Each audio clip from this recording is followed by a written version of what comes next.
কর্ণওয়ালা YouTube channel পক্ষ থেকে সবাইকে অসংখ্য ধন্যবাদ। আশা করি তোমরা সবাই ভালো আছো। দেখো, এসএসসি সম্পর্কে যে 26,000 চাকরি বাতিলের সময় একটা খবর এসেছে, খবরটা তোমরা দেখে নাও। বিশ্ববার্তা খবর দিয়েছে যে এসএসসি 26,000 চাকরি বাতিল মামলা সুপ্রিম কোর্টে শুনানি নিয়ে বড় খবর সামনে এলো। জেনে নিন বিস্তারিত। মানে যে যে শুনানি ছিল 26,000 চাকরি বাতিলের, যে সুপ্রিম কোর্টের শুনানি ছিল, তার একটা ডেট দিয়েছে। আগামী সেপ্টেম্বর 5 সেপ্টেম্বর ডেট ছিল, সেটা পিছিয়ে গিয়েছিল।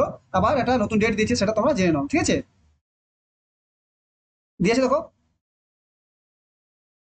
এসএসসি চাকরি বাতিল মামলা বাংলায় 26,000 চাকরি বাতিল মামলা সুপ্রিম কোর্টে শুনানি হতে চলেছে আগামী 10 সেপ্টেম্বর মঙ্গলবার। কলকাতা হাইকোর্টের রায়ে চাকরি বাতিল হয়েছিল এ রাজ্যের রাজ্যের 25,753 জন শিক্ষকের। সেই রায়কে চ্যালেঞ্জ করে সুপ্রিম কোর্টে গিয়েছিলেন স্কুল সার্ভিস কমিশন ও মধ্যশিক্ষা পর্ষদ। এই মুহূর্তে মামলাটি চলছে সুপ্রিম কোর্টে, ঠিক আছে? এই মামলাটা সুপ্রিম কোর্টে চলছে। মামলাটি শুনানি বেশ কয়েকবার পিছিয়ে গেল। এবার সেই মামলার শুনানি দিনক্ষণ চলে গিয়েছে, নিয়ে চলে এলো বড় আপডেট। এসএসসি 26,000 চাকরি বাতিল শুনানি, মামলা শুনানি হবে আগামী 10 সেপ্টেম্বর। তাহলে মামলা যে শুনানি, সেটা 10 সেপ্টেম্বর হবে। শুক্রবার জানিয়ে দিল দেশের সর্বোচ্চ আদালত সুপ্রিম কোর্ট। কি বলছে? আগামী মঙ্গলবার বিচারপতি ঋষিকেশ রায়ের নেতৃত্বে বেঞ্চ এই মামলা শুনানি হতে পারে। এর আগে গত বৃহস্পতিবার 5 সেপ্টেম্বর এসএসসির প্রায় 26,000 চাকরি বাতিল মামলা সংক্রান্ত দীর্ঘ প্রতীক্ষিত মামলা শুনানি হওয়ার কথা থাকলেও শুনানি হয়নি। প্রধান বিচারপতি ডি ওয়ার চন্দ্রচূড় এবং বিচারপতি জে বি পার দিওয়ালা এবং বিচারপতি মনোজ মিশ্রের বেঞ্চে শুনানি হওয়ার কথা ছিল।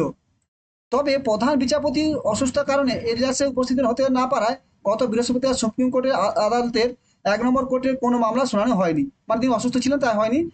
এরপরই নোটিশটি জারি করে জামিন দেওয়া হয় যে মঙ্গলবার শুনানি হবে। কলকাতা হাইকোর্টের ডিভিশন বেঞ্চ তার রায়ে 2016 সালে শিক্ষক নিয়োগের গোটা প্ল্যানটা বাতিল করে দিয়েছিল। ফলে চাকরি হারিয়েছেন 25,753 জন শিক্ষক। পাশাপাশি ওইসব শিক্ষক তাদের এতদিনের বেতন 12% সুদ ফেরত দিতে নির্দেশ দেওয়া হয়েছে। যদিও সেই নির্দেশ স্থগিত রেখেছে সুপ্রিম কোর্ট। মানে যেটা 26,000 যেগুলো বাতিল দেওয়া যেগুলো করছে, সেটা সুপ্রিম কোর্টের রায় আছে আজকে। আজকে তোমার যে 5 সেপ্টেম্বর যেটা ছিল, সেটা 10 সেপ্টেম্বর হবে। এবং কারণ ওই অসুস্থ থাকা যে হয়নি, 10 সেপ্টেম্বর ফাইনাল আসবে। তা তোমার বুঝতে পারছে, 10 তারিখে তোমাদের যারা 26,000 চাকরি বাতিলের মামলা সুপ্রিম কোর্টে শুনানি রয়েছে, ঠিক আছে? Thank you. খবরটা তোমার পেলে অবশ্যই যদি ভালো লাগে চ্যানেলটা সাবস্ক্রাইব করবে।